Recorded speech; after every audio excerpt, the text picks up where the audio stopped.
Jake Mitchell pressed his face against the small window as the transport shuttle approached Kethver Station. The massive structure hung in space like a metal city, its towers and docking arms stretching out in all directions. Solar panels glittered along its surface, and bright lights marked the busy traffic of ships coming and going. This would be his home for the next 2 years.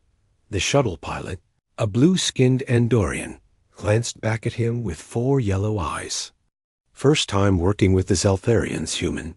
Yes, Jake replied, checking his equipment bag one more time. His tools felt familiar and comforting in his hands. I've read about their technology, but seeing it in person will be different. The pilot made a sound that might have been laughter. Good luck. They don't think much of your species. Jake had heard the rumors, but he hoped his engineering skills would speak for themselves. He had graduated top of his class from the Mars Institute of Technology and had worked on some of the most advanced human space stations. The interspecies cooperation program was supposed to help different races learn from each other. The shuttle docked with a soft thump. Jake gathered his belongings and stepped into the station's main corridor. The ceiling stretched high above him, built for beings much taller than humans. The air smelled metallic and slightly sweet, and he could hear the constant hum of powerful machinery. A group of Zeltharians waited for him at the airlock. They stood nearly 8 feet tall, with gray skin that looked like polished stone and long arms that ended in 6-fingered hands. Their leader wore a dark blue uniform with silver markings that showed his high rank. You are the human engineer, the leader said.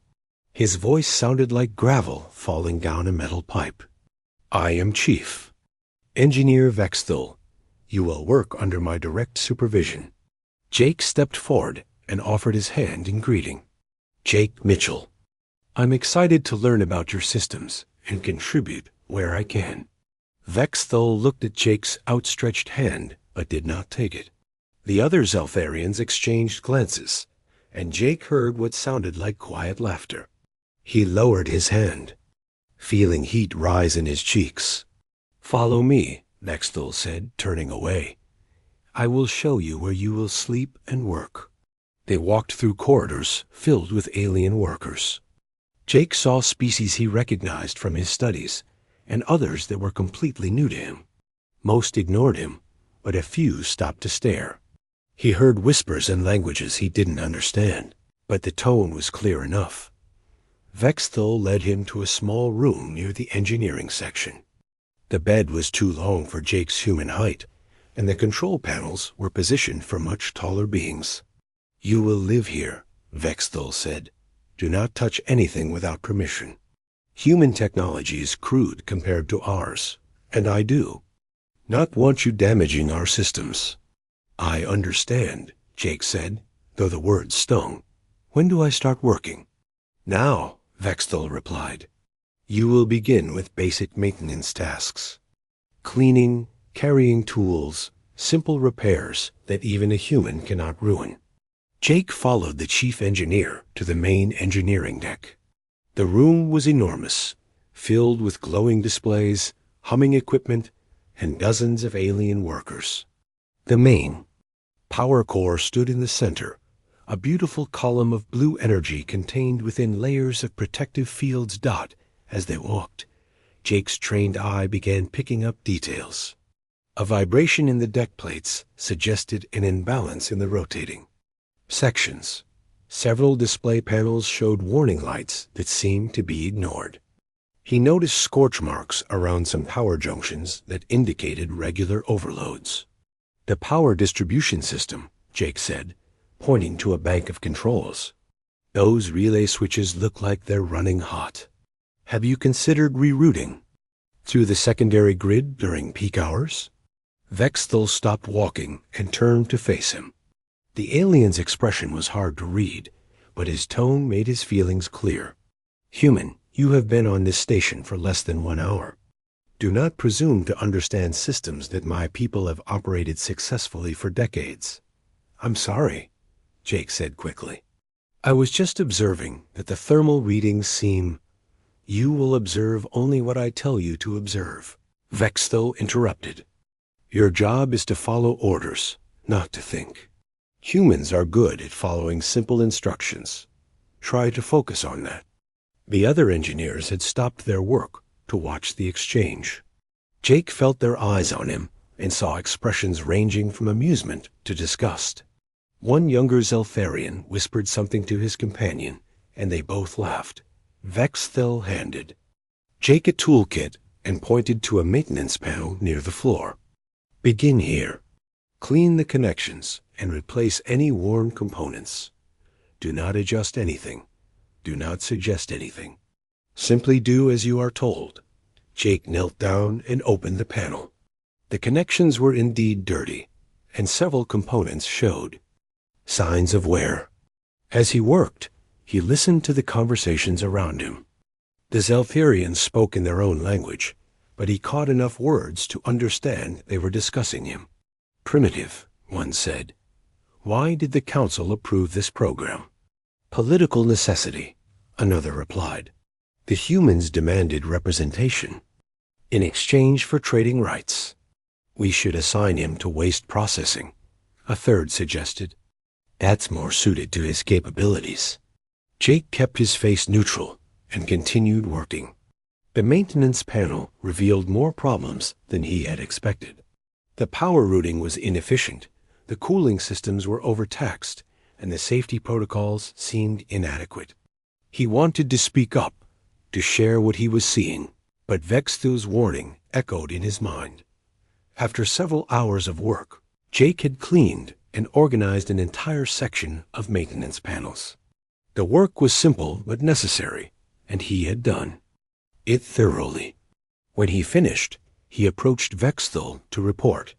The maintenance is complete, Jake said. I noticed some patterns in the wear that might indicate. Did I ask for your observations? Vexthel cut him off. Return to your quarters.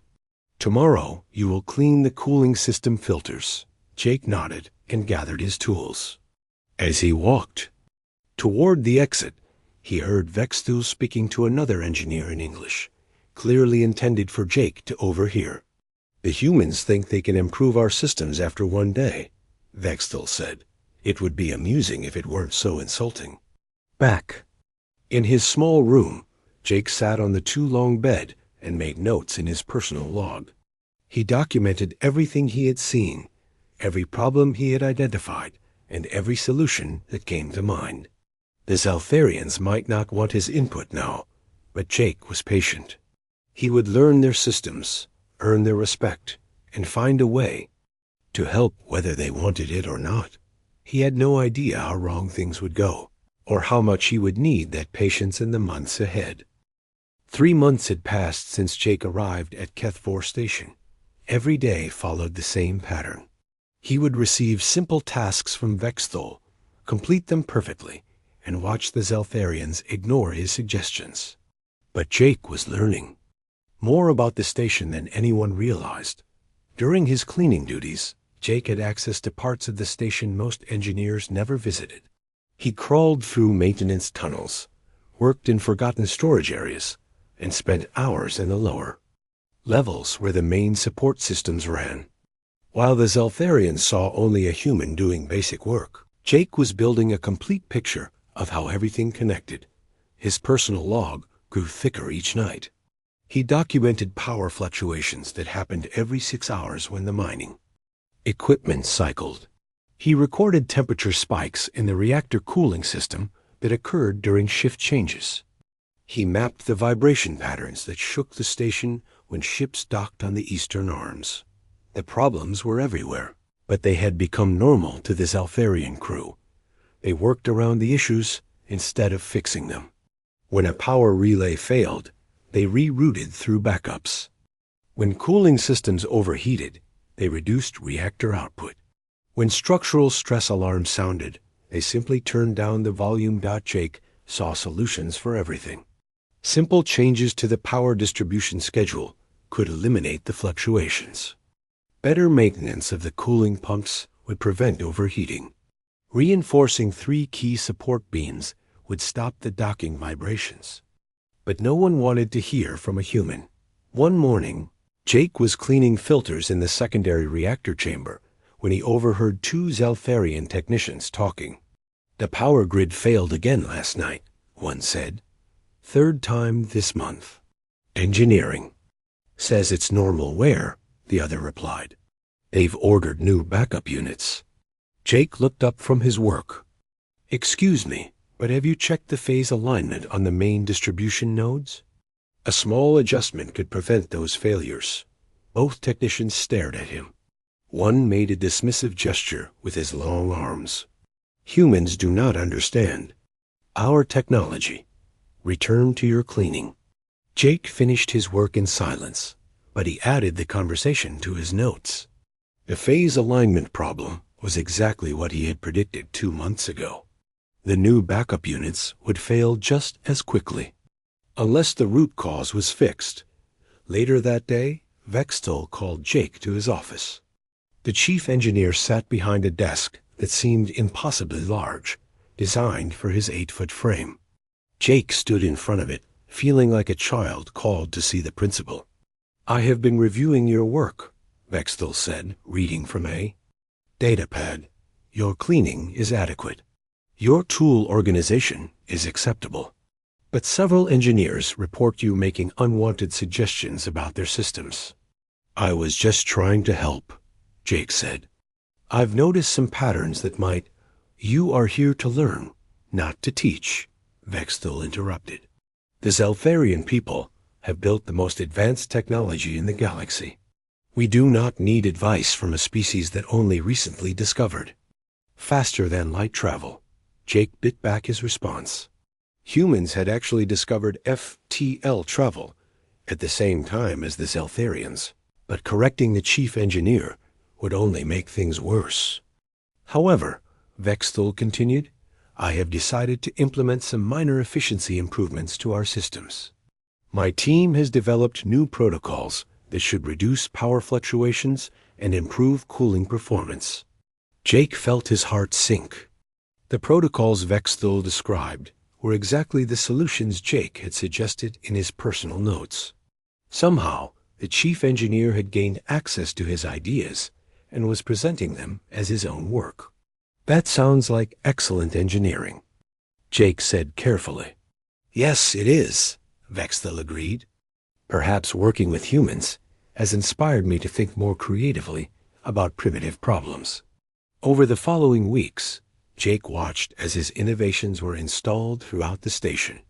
The power fluctuations stopped. The cooling systems ran smoothly. The structural vibrations decreased. Other Zelfarians praised Vextel for his brilliant improvements. Never knowing they came from the human, they all ignored. Jake tried to feel satisfied that his ideas were helping, even if he received no credit. But the praise heaped on Vextel made him angry. Worse, he could see new problems developing that the chief engineer either didn't notice or didn't understand. The reactor output readings worried him most. The improved efficiency had led to higher power production, but the safety systems hadn't been updated to match.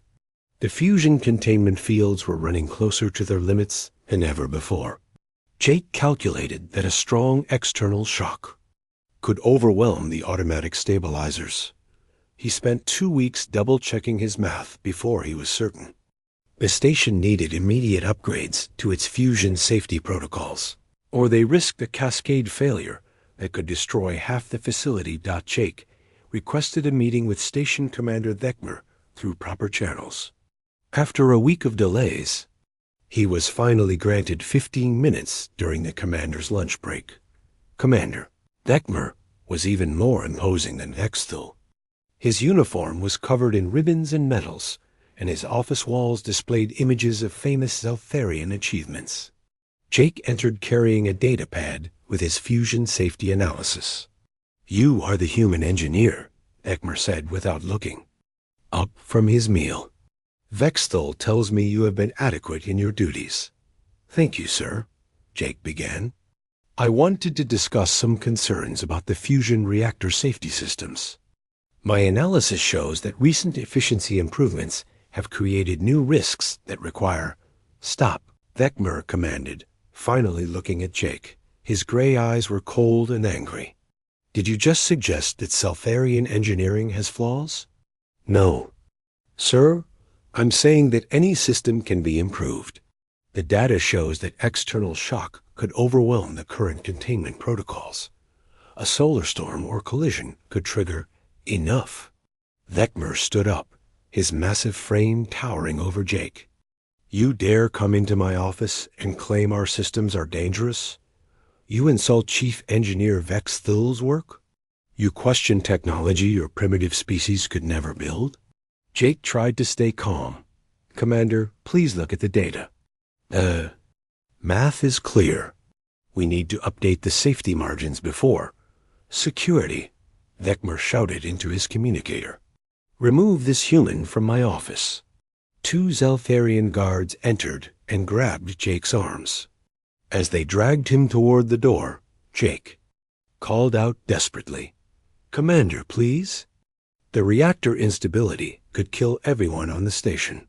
The only instability here is you, Vecmer replied. Perhaps isolation in the detention block will teach you proper respect.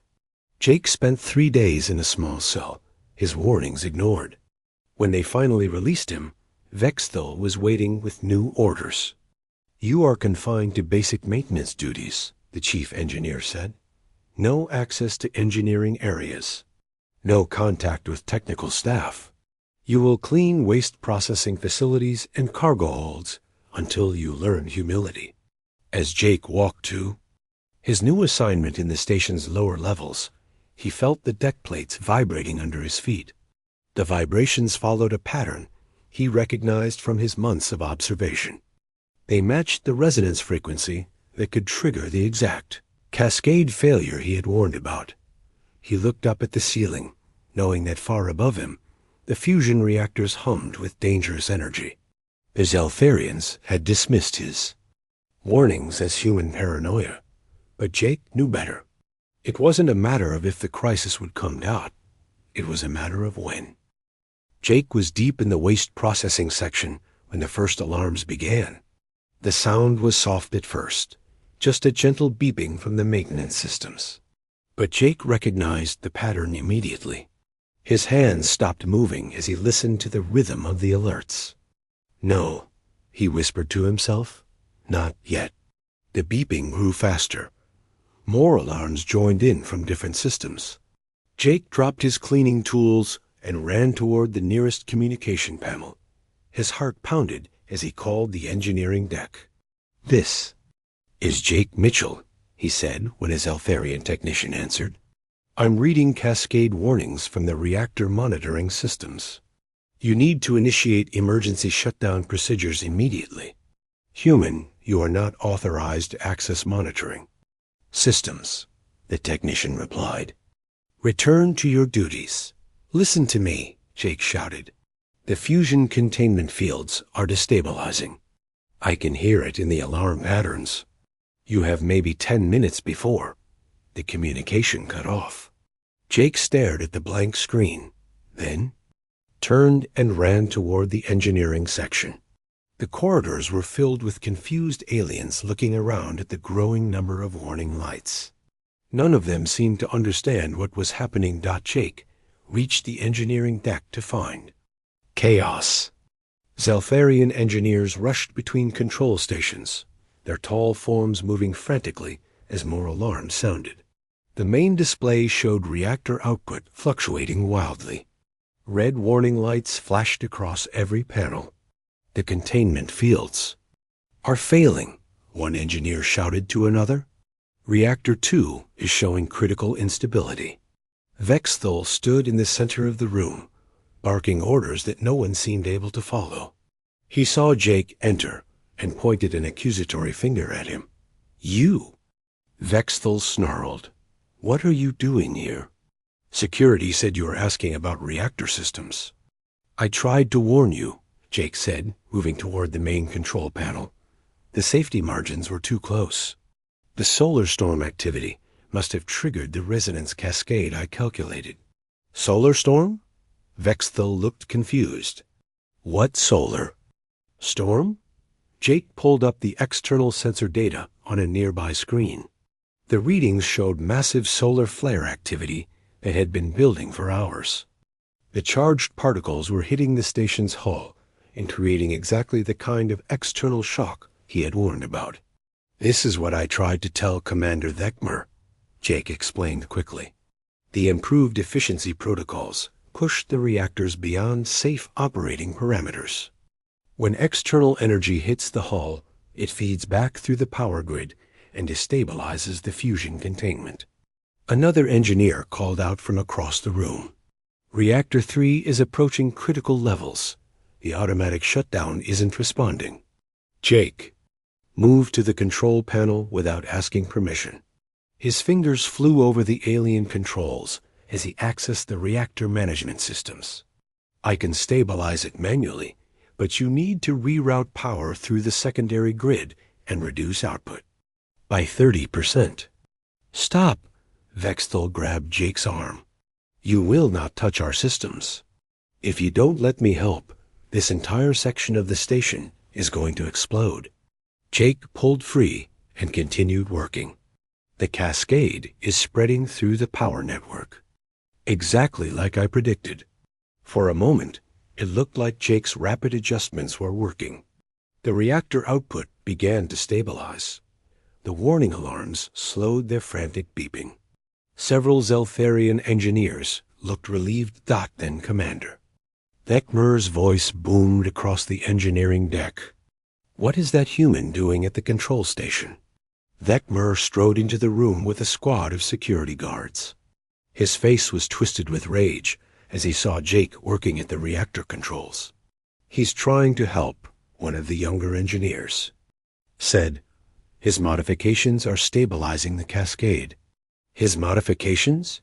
Thekmer's voice rose to a roar. This crisis began shortly after this human started interfering with our systems. He has been spreading his primitive ideas throughout the station for months. Jake looked up from the controls. Commander, the crisis was caused by the safety margin problems I warned you about. The solar storm was just the trigger. If you let me finish the stabilization sequence. Enough! Thekmer shouted. Guards, arrest this saboteur. The security. Guards moved toward Jake, but another alarm began sounding. This one was different from the others. It was the evacuation signal. All personnel to emergency stations, an automated voice announced. Prepare for immediate evacuation. This is not a drill. Chaos erupted in the engineering room. Zeltharians ran in all directions, grabbing emergency equipment and heading for the exits. The reactor readings were climbing again, without Jake's constant adjustments. You have to let me finish. Jake called to Thekmer over the noise. I can still stop the cascade if you give me 5 more minutes. But Thekmer was already leaving with his guards. Seal the engineering section, he ordered. Do not let the human saboteur escape to cause more damage. Vexthel was the last to leave. He paused at the door and looked back at Jake standing alone, among the flashing warning lights. This is your fault, Vexthel said coldly. Your human arrogance has doomed us all. The engineering section doors sealed with a heavy clang. Jake found himself trapped inside as the evacuation continued outside. Through the sealed windows, he could see aliens running through the corridors toward the escape pods and shuttles, turned back to the reactor controls. Even if they blamed him, he couldn't let the station explode. He worked frantically to implement the full stabilization sequence he had designed months ago. The cascade was spreading faster now, but his modifications were slowly bringing it under control. After an hour of desperate work, Jake managed to reduce the reactor output to safe levels. The warnings stopped. The red lights turned yellow, then green. The immediate crisis was over, but the station was silent now. Jake walked to the observation windows and looked out at space. He could see the running lights of ships moving away from the station. Emergency pods drifted in formation toward the distant rescue vessels. Jake accessed the communication systems and tried to contact the fleeing ships. "This is Jake Mitchell on Kethver Station," he transmitted. "The reactor crisis has been resolved. The station is safe for return." Commander Thekmer's voice came back cold and final. "The station is declared a total loss due to human sabotage. All surviving personnel have been evacuated. Jake Mitchell is considered responsible for the crisis and is hereby abandoned to face the consequences of his actions." "What?" Jake stared at the communication panel in disbelief. "You can't be serious. I fixed the problem. The station is stable. The human's fate is regrettable but inevitable," Thekmer continued. "This message will serve as official notice that Kethver Station has been abandoned due to catastrophic system failure caused by primitive human interference." The communication went dead. Jake tried other frequencies, but no one answered. He ran to the docking bays and found them empty. Every ship, every escape pod, every shuttle was gone. Jake stood alone in the vast hangar, looking out at the stars. 847 alien crew members had evacuated the station and left him behind to die. They had blamed him for the crisis he tried to prevent and abandoned him as punishment for trying to help. For the first time since arriving at the station, Jake smiled. They had made a very big mistake. The station was his now. Jake spent his first day alone exploring the empty station. The silence felt strange after months of constant alien chatter and machinery noise. His footsteps echoed through corridors that had once been filled with 800 crew members. But Jake wasn't afraid. For the first time since arriving, he felt free. He started in the engineering section, the place he knew best. The reactor controls still showed the modifications he had made during the crisis. The systems were running smoothly, much better than they had under Zeltharian management. Jake pulled up the efficiency reports and smiled. Power output was stable. Cooling systems were operating perfectly, and there were no warning lights anywhere. "Time to see what this place can really do," Jake said to himself. Over the next week, Jake worked 18 hours a day, upgrading every system he could reach. He had memorized the locations of every problem during his months of cleaning and maintenance. Now he could fix them all without anyone telling him to stop. The power distribution network was his first target.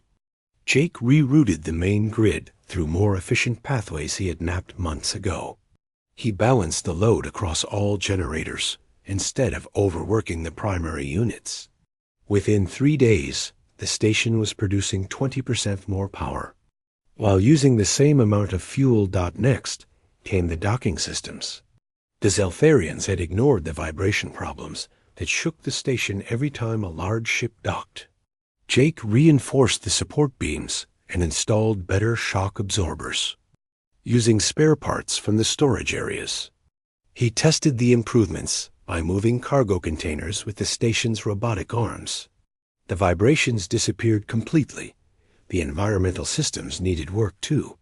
Jake discovered that the air recycling units were operating at only 60% efficiency because the Zeltharians had never properly maintained the filtration networks. He spent 2 days crawling through ventilation shafts, cleaning filters, and repairing damaged components. The air became cleaner and fresher than it had been in years. By the end of his second week alone, Jake had the station running better than it ever had. But he needed to test his improvements with real traffic. He activated the communication array and sent out messages on the merchant trading frequencies. Kethver Station now open under new management, Jake broadcast, offering competitive refueling rates, fast service, and quality repairs. All ships welcome. The first response came from a small cargo hauler captain named Rick Santos, a human trader who worked the Outer Rim routes. "Kethver Station?" Rick's voice crackled over the radio. "I thought that place was abandoned after some kind of reactor accident." "New management," Jake replied. "The station is fully operational, and offering better service than before. "Would you like to dock for refueling?" Rick's ship arrived 6 hours later. Jake watched from the control center as the small cargo vessel approached the docking arm. The new shock absorbers worked perfectly. There was barely a tremor as the ship connected. Jake met Rick at the airlock. The captain was a stocky man with graying hair and suspicious eyes. "Where's the rest of your crew?" Rick asked, looking around the empty docking bay. "You're looking at him," Jake said. "I'm running this place solo for now." Rick laughed. "One guy operating a station this size? That's impossible." Jake led him to the refueling station. "The computer systems handle most of the work. I just maintain and monitor everything. Your fuel tanks will be topped off in 30 minutes instead of the 2 hours it used to take here." While Rick's ship refueled, Jake gave him a tour of the improved facilities. The captain's skepticism faded as he saw how smoothly everything operated. The fuel flowed faster than at any station Rick had visited. The docking arms moved with precision. The environmental systems kept perfect temperature and air quality. "This is incredible," Rick said as they watched the refueling progress on a monitor. "The Zeltharians never had this place running half this well. They were focused on the wrong things," Jake explained. "They spent all their time maintaining their pride instead of maintaining their equipment." Rick spread word about the improved station to other traders. Within a month, Jake was handling dozens of ships per day. Captains who had avoided Kethver Station because of its slow service and frequent breakdowns now made it a regular stop. A Centauri merchant named Captain Lisa Chung became one of Jake's best customers. She hauled luxury goods between the core worlds and frontier colonies. Her sleek ship required premium fuel and careful handling. "You've turned this place around completely," Lisa told Jake as her crew loaded cargo. "My ship has never been serviced this efficiently. What can I say?" Jake replied, checking the fuel mixture readings. "Humans have a talent for making things work better." Word spread through the trading networks. Captains talked about the human who had single-handedly transformed the worst station in the sector into the best. Ships began changing their routes to include stops at Kethver. Jake had to expand the docking facilities to handle the increased traffic. 3 months after being abandoned, Jake was making more profit than the station had ever generated under Zeltharian management. He had eliminated all the chronic breakdowns, reduced service times by half, and improved customer satisfaction dramatically. The improvements kept coming. Jake installed better cargo handling equipment that could load and unload ships in record time. He upgraded the communication arrays to provide better navigation assistance to incoming vessels. He even added recreational facilities where crews could relax during long stops. Jake hired his first employee in the 4th month. A young engineer named Pete Williams responded to Jake's job posting on the human employment networks. Pete had just graduated from technical school and was eager to work on alien technology. "This place is amazing," Pete said on his first day, staring at the massive reactor cores. "How did you learn to operate Zeltharian systems?" "By paying attention. When everyone thought I was just cleaning," Jake replied. "The principles are the same as human technology, just bigger and more complicated." Pete proved to be a quick learner. Within weeks, he was handling routine maintenance while Jake focused on larger improvements. Having help allowed Jake to implement projects he had been planning for months. They installed new sensor arrays that could detect problems before they became serious. They upgraded the waste recycling systems to achieve nearly perfect efficiency. They even improved the food synthesis units to provide better meals for visiting crews. Captain Santos returned for his monthly cargo run and barely recognized the place. The docking bay had been expanded and beautified.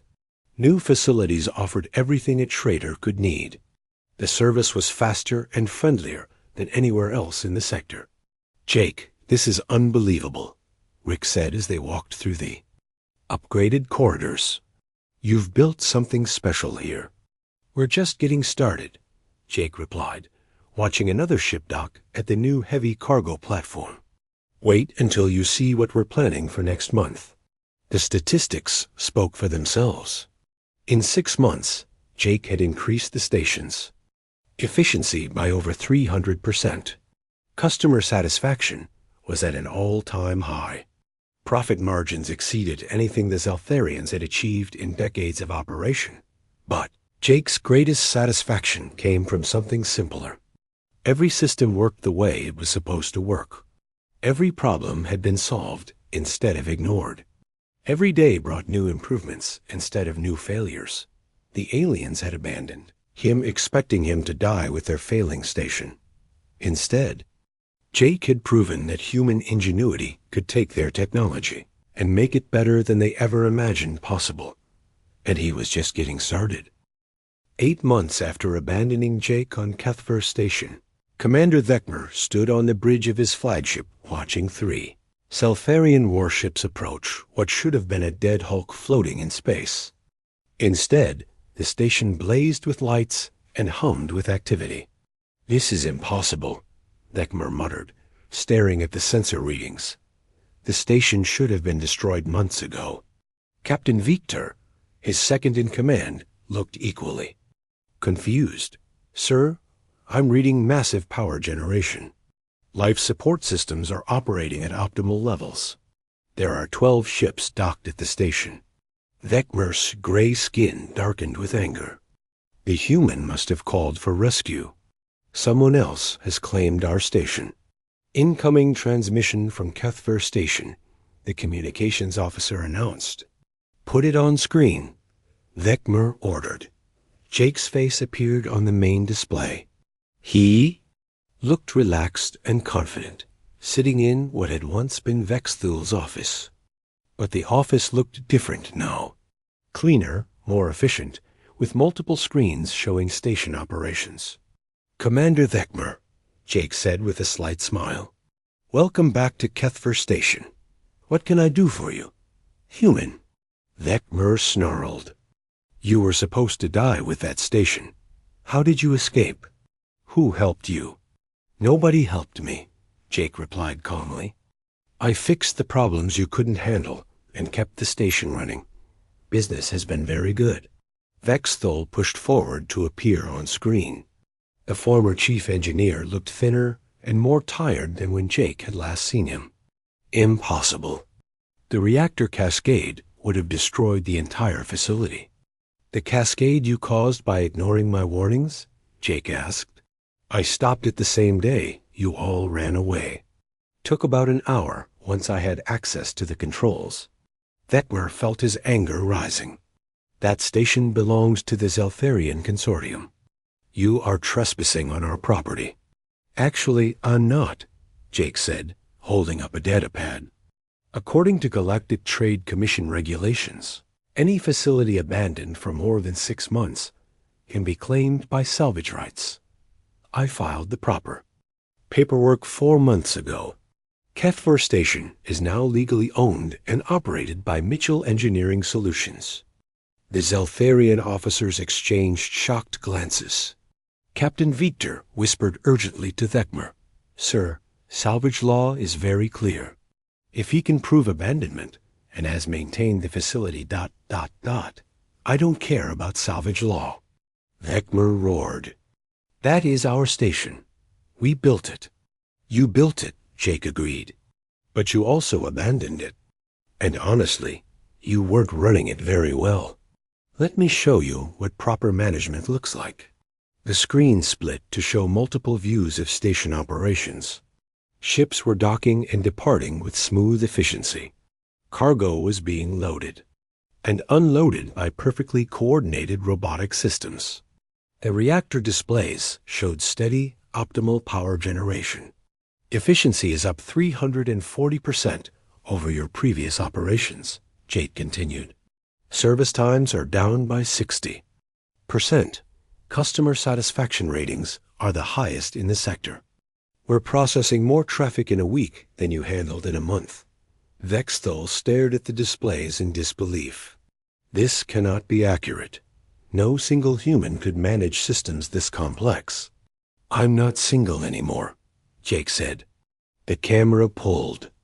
Back to show Pete Williams and 2 other human engineers working at nearby control stations. I've hired a small but excellent staff. Turns out humans are pretty good at making things work. A new voice joined the conversation from off-screen. Jake, the cargo hauler in Bay 6 is ready for departure. Thanks, Susan, Jake replied. Clear them for undocking. On the Zeltharian flagship, Vecmer watched as a large freight ship smoothly separated from the station and accelerated away. The docking operation was flawless, faster than anything he had seen during his years commanding the station. I demand you return our station immediately, Vecmer said, though his voice lacked its former authority. I'm afraid I can't do that, Jake replied. But I do have a business proposition for you. What kind of proposition? Vexthal asked suspiciously. I'm expanding operations, Jake explained. I need experienced engineers who understand Zeltharian technology. I'm prepared to offer positions to qualified candidates. Positions? Vecmer's voice rose. You offer us positions on our own station? Former station, Jake corrected. And? Yes, I'm offering jobs. Junior engineering positions. Entry-level work. You'd be assisting my human staff with routine maintenance and basic repairs. The silence on the Zeltharian ridge was deafening. Vexthal's mouth opened and closed without sound. Captain Victor looked like he had been struck by lightning. You want us to work under human supervision? Vexthal finally managed to say. Same arrangement you offered me, Jake said pleasantly. You'd follow orders, do simple tasks, and maybe learn something about proper engineering practices. The pay is fair, and I provide excellent working conditions. This is outrageous. Vecmer shouted, We are Zeltharians. We do not take orders from primitive humans. That's unfortunate, Jake replied. I was hoping to benefit from your experience. But if you're not interested, I understand. Pride can be more important than practical considerations. Through the viewports, they could see another ship approaching the station. It was a luxury passenger liner, the kind that only docked at the finest facilities in the galaxy. How are you attracting premium traffic? Vexthal asked, despite himself. Word gets around, Jake said. When you provide superior service, customers notice. We've become the preferred stop for high-end vessels traveling through this sector. Vecmer felt his world shifting beneath his feet. The station he had commanded for 15 years was operating at levels he had never imagined possible. The human he had dismissed as primitive was managing technology better than trained Zeltharian engineers. This offer of employment, Vexthal said quietly. Would there be opportunities for advancement? Of course, Jake replied. I believe in promoting based on merit, not species. Anyone who demonstrates competence and dedication can advance. I've already promoted Pete to senior engineer, and Susan is my new operations coordinator. Several of the younger Zeltharian officers on the bridge looked interested. They had struggled to find work after the station's abandonment. The consortium had blamed them for the crisis and demoted them to minor positions. I need time to consider this, Vexthal said. Take all the time you need, Jake replied. But I should mention that I'm also hiring from other species. A team of Andorian technicians starts next month. If you're interested, I recommend applying soon. Vecmer wanted to order his ships to attack the station, to take back what was rightfully theirs. But the legal complications would be enormous, and deep down, he knew that Jake was right. The human had succeeded where they had failed. We will discuss this among ourselves, Vecmer said stiffly. Of course, Jake replied. My human resources department will review any applications. Fair warning, though, we have high standards. Only the most qualified candidates will be accepted. The transmission ended, leaving the Zeltharian officers staring at a blank screen. Around them, the bridge was silent, except for the hum of machinery. 3 days later, Vexthal submitted his application for a junior engineering position at Kethfer Station.